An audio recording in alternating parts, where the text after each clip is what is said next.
गीता अमृतम में आप सभी का स्वागत है। तो हम आ गए हैं भगवत गीता अध्याय 15 श्लोक क्रमांक 2।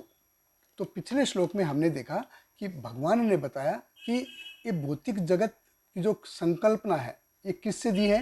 ये बरगद के उल्टे पेड़ से दी है, यानी कि अश्वत्थ वृक्ष के उल्टे पेड़ से दी है, जिसकी जड़ें तो ऊपर की ओर हैं और जो शाखाएं हैं वो नीचे की ओर हैं। तो इस श्लोक में भगवान इसके बारे में और अधिक विस्तार से बताते हैं। तो भगवत गीता अध्याय 15 श्लोक क्रमांक 2 भगवान कृष्ण कहते हैं, अधश्च ऊर्ध्वं प्रसृता तस्य शाखा गुण प्रवृद्धा विषय प्रवाला अधश्च मूलानि अनुसंततानि कर्म अनुबंधनी मनुष्य लोके। भगवान कृष्ण कहते हैं, इस वृक्ष की शाखाएं ऊपर तथा नीचे फैली हुई हैं और प्रकृति के 3 गुणों द्वारा पोषित हैं। इसकी टहनियाँ इंद्रिय विषय हैं। इस वृक्ष की जड़ें नीचे की ओर भी जाती हैं, जो मानव समाज के सकाम कर्मों से बंधी हुई हैं। देखिए, पिछले अध्याय में हमने देखा कि प्रकृति के जो 3 गुण हैं, सतोगुण, रजोगुण और तमोगुण, ये असल में संपूर्ण सृष्टि का बेसिक ड्राइव मैकेनिज्म है। और पिछले श्लोक में हमने देखा कि ये भौतिक जगत कैसा है, ये उसका उल्टा है। तो भगवान कृष्ण इस श्लोक में बताते हैं कि ये इसकी शाखाएं हैं, ये विस्तार करती हैं। कैसे? अधश्च ऊर्ध्वम प्रस्थान तस्य शाखा। तो इसकी जो शाखाएं हैं ये ऊपर और नीचे की तरफ विस्तार करती हैं। और इसका मतलब ड्राइव विस्तार क्या है, कैसे होता है? जो प्रकृति के 3 गुण हैं, ये ड्राइव मैकेनिज्म ये क्या करता है, ये असल में जीव को कर्म करने के लिए प्रेरित करता है। इस जगत में आके जीव कर्म करता है और कर्मों के आधार पर जैसे कर्म करेंगे उसके आधार पे फल भोगने पड़ते हैं। तो ये जो फल भोगने पड़ते हैं, जो कर्म है, ये बन जाते हैं रूट बन जाती है। क्यों बन जाती है रूट? जैसे पेड़ है तो पेड़ बढ़ता कैसे है? ये जड़ के कारण ही बढ़ता है। ये रूट है इसलिए पेड़ बढ़ता है। पेड़ का जो अस्तित्व है वो रूट के कारण ही है। बाहर जैसे आप देखेंगे, पार्क में देखेंगे, कहीं भी देखेंगे, इतने सुंदर सुंदर पेड़ पौधे हैं, तो इनके अस्तित्व क्यों है? क्योंकि इसमें रूट है, जड़ है। उसी प्रकार से क्या होता है कि भौतिक जगत में का जो अस्तित्व है, इसका जो बेस है, ये है कर्मिक रिएक्शन। जो हम कर्म करते हैं फिर उसके फल मिलते हैं। कर्म करेंगे फिर फल मिलेंगे, फिर कर्म करेंगे फिर फल मिलेंगे।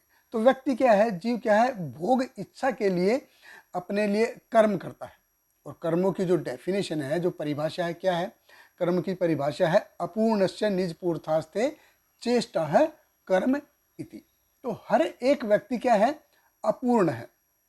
तो व्यक्ति को जैसे भूख लगती है तो उसको खाना चाहिए, प्यास लगती है तो पानी चाहिए, अभी प्रेम है करने के लिए रिलेशन चाहिए, आदान प्रदान चाहिए, ये सब चाहिए। तो अपने आप में मैं कोई भी पूर्ण नहीं है। तो बाहरी तौर पे जो भी वो ग्रहण करने के लिए जो चेष्टा करता है वो है कर्म है। और उसके लिए क्या है, कभी कभी हम शास्त्रों के हिसाब से कार्य करेंगे तो वो पुण्य हो जाएगा, और कभी कभी हम शास्त्रों के विपरीत जाके कार्य करते हैं तो वो हो जाता है पाप हो जाता है। तो बेसिकली क्या है कि जो जीव है ये भगवान की सुंदर प्रकृति का असल में दोहन करते हैं। असल में जीव कैसे है, भौतिक जगत में आया किस लिए है? इधर स्वतंत्र भोग की इच्छा से आया है। और प्रकृति के जो 3 गुण हैं ये हमसे ये करवा रहे हैं।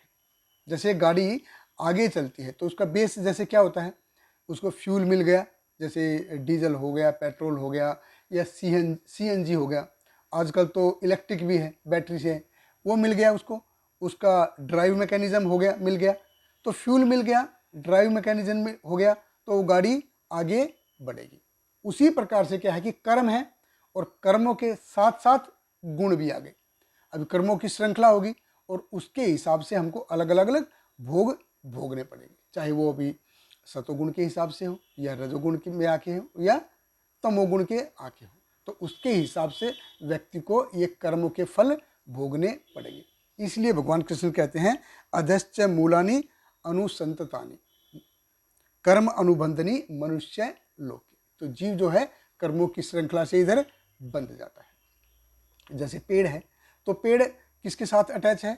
वो रूट के साथ अटैच है, उसके साथ वो जुड़ा हुआ है।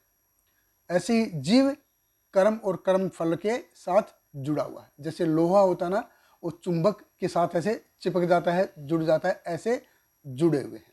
इसीलिए भगवान ने जैसे पिछले अध्याय में बताया था, माम च अव्यभिचारण भक्ति योगेन सेवते सगुणानुसंतित्य ब्रह्म भूयाय कल्पते। भगवान कृष्ण ने कहा कि जो मेरी आराधना करता है, अव्यभिचार रूप से मेरी सेवा करता है, वो क्या है? वो इस कर्मों की जो रूट है, जड़ है, उसको काट सकता है। देखिए, अगर हम पेड़ को काटेंगे, उसकी रूट को छोड़ देंगे, तो फिर से पेड़ बंध जाएगा। जरूरत क्या है? जरूरत है रूट को काटने की, जड़ को काटने की। और वो रूट क्या है? वो है हमारा भोग इच्छा। बहुत बहुत धन्यवाद। हरे कृष्ण। श्रील प्रभुपाद की जय।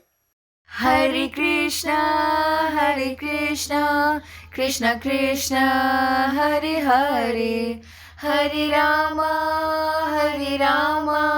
राम राम हरे हरे।